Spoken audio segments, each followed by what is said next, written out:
Урматтуу мекендештер, бүгүн экстренный кайрылуу менен чыгууга аргасыз болуп атабыз. Чоң Казат кыймылынын атынан. Анткени бүгүн Ички иштер министрлиги тарабынан маалымат каражаттарына тараткан маалыматына таянсак, биздин кыймылдын негиздөөчүсүнүн бири Сыймык Жапыкеевке каршы ишти козгошуптур. Ал ишти деген Кубанычбек Жумалиевдин арызынын негизинде деп жазып атышат. Бул иштин козголушунан кийин дагы бир маалымат келип атат. Мынакей, аз эле убакыт өттү, 17:55 деп таралтылыптыр. Биздин деген финансы полициясы Жумалиев Кубанычбектин үстүнөн дагы иш козгошуптур. Мыйзамсыз баю беренеси боюнча дейт. Ыкчам кайрылуу менен чыгып атабыз. Анткени буга чейин өзүңөр билгендей 3-4 күн мурун ар кайсы сот тармактарда Чоң Казатты каралоо менен ар кандай маалыматтар таратылып, көчө мурда күнү бизге кыймылга чалып, Чоң Казат кыймылы кандайдыр бир терс көрүштөргө барабы, барбайбы деп суроо жөнөтүп ачты дагы биз деген расмий түрдө билдирүүнү кетиргенбиз.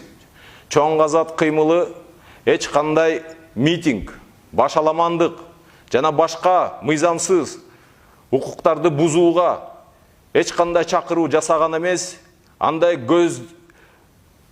көздөгөн эмеспиз. Ошон үчүн андай максаттарыбыз жок. Бул бардыгы деген Чоң Казатты каралоо, кара пиар жасаганга деп көздөлгөн үчүнчү күчтөрдүн аракеттери деп эсептейбиз.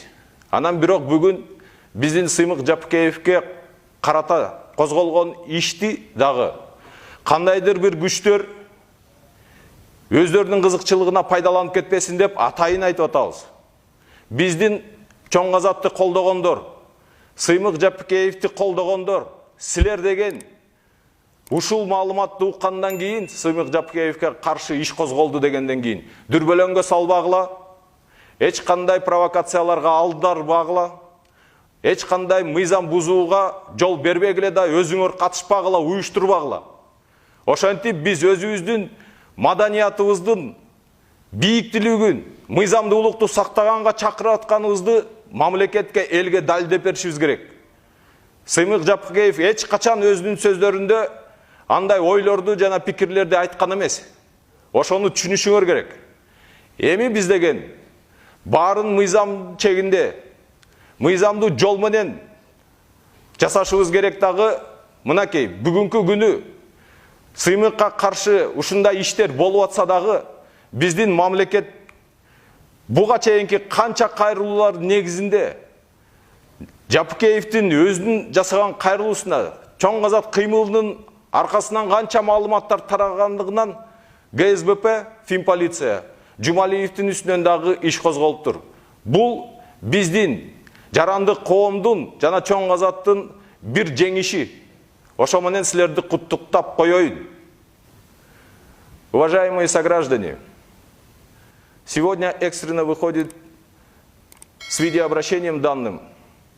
После того, как мы получили информацию из средств СМИ о том, что в отношении одного из наших соратников, одного из лидеров движения Чоң Казат, Сыймыка Жапыкеева, со стороны Министерства внутренних дел было возбуждено досудебное производство, которое уже считается как возбужденное уголовное дело. Теперь, после того, как эта информация была распространена официально МВД, все средства массовой информации тиражируют, мы официально вынуждены заявить о том, что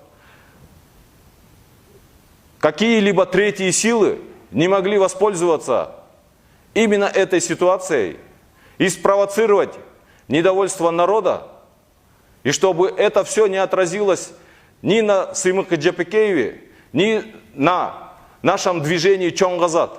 Потому что есть силы, которые хотят именно таким образом спровоцировать различного рода массовые акции протеста и потом на этом попытаться реализовать свои коварные планы.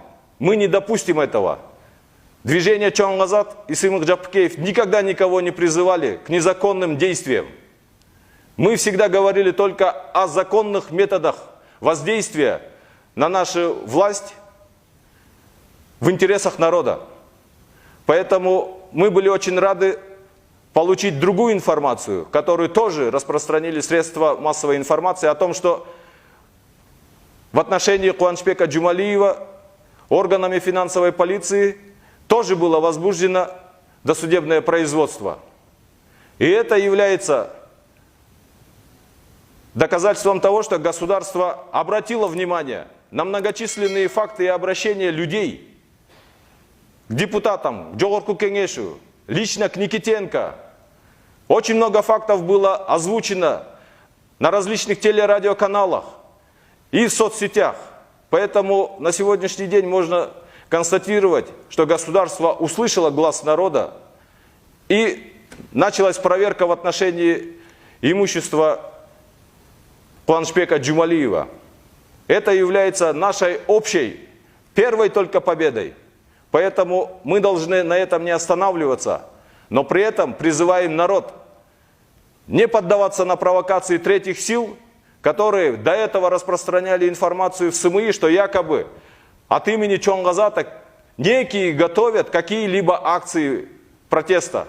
Никогда у нас таких планов не было и не будет. Мы, движение Чоңгазат, и в том числе Сыймык Жапыкеев, всегда призывали только в рамках закона действовать и побуждать наше государство выполнять свою непосредственную функцию в защите интересов наших граждан и государства. Достор, барыңарға салам. Достор, бұл промежуточный қайрылу, бат-баттан қайрылайын, оғып қалылачы, достор. Оқмуш жамандап атчат, аларға ишенбегиле. Эмне тигин айтпайсың, эмне муну айтпайсың дейт. Силер ошентип суроо берип аткандарга айтат элем, силер майыпсыңарбы, же ненормальныйсыңарбы? Силердер айткыла. Эмне силерде Facebook жокпу, же камераңар жокпу? Оозуңар жокпу, дудуксыңарбы? Айткыла, барын мага шылтабай. Азыр, достор, эч кандай ишенбегиле. Мага жалдырап келгендер море, коркуткандар дагы бар. Өкөңөр тең баргыла. Коркутканыңар дагы, жалдырганыңар дагы ар ойногула. Достор, Москвадан өтө көп адамдар чалып атат мага. Bir однокомнатный үйдө 7-8 өз турабыз дейт. Күнүнө 500 рубль, 1000 рубль таап, окат кылчу элек дейт. Такыр окатыбыз жүрбөй калды. Эчтеке жебей, жечү эч нерсебиз калбай калды. Эмне кылсак болот, Сыймык дейт. Алибек Жекшенкуловго барсак эми аларда деле акчасы, бюджети ограниченный дейт да. Анан эмне кылабыз дейт. Мен силерге совет берем. Ушул силер барыңар, мигранттар тентип калган себебиңер ошо жакта туңгуч президентиңер Акаев күнөөлүү. Акаев миллиардердин миллиардери, кумтөөрдү талкалаган, ушунун баарын талкалаган, ушу бүт бизди сызга отургузуп кеткен Акаев. Акаевда өкүм бар. Ошо Акаевка баргыла, достор, барыңар биригип алып, Акаевка тынч, Татынакаев барып айткыла, бизди баккыла деп. Барыңарды Москвада бүт барыңарды багып коет. Россиядагы жүргөнүңөрдүн баарын багып коет Акаев. Экинчи, Бишкекте ачка болуп атам дегендер көп.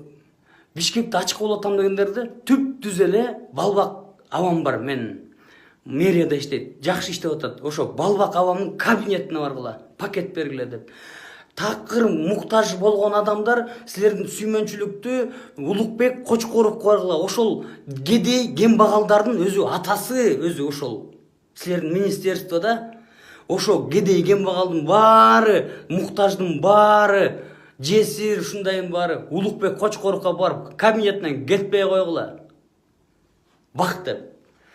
Достор, биз бир нерсеге келелик, ана мени жамандап, тыңып-мынтсе кошулуп кеткен жоксуңар. Көрүп атам силердичи. Ушундай сволочтар бар экен, тукуму менен фейктер да булар. Тукуму менен ушинтип жеп келген. Кудай буйрса, кухня 9 чыгат, ошондо көрөбүз, достор. Бүт барын айтабыз, бүт айтабыз. Кудай буйрса бир жарым сааттык бир программа болот. Программа болот уже, Кудай буйрса барын айтабыз. Кухня 9 дейт. силер бир болгула, бизди шылыңдап тыйынткенге көңүл бурбагыла, биз тазабыз силердин астыңызда. Бир турсак ушу менен чыгабыз, карантинде утуш менен чыгабыз, Кудай буйрса.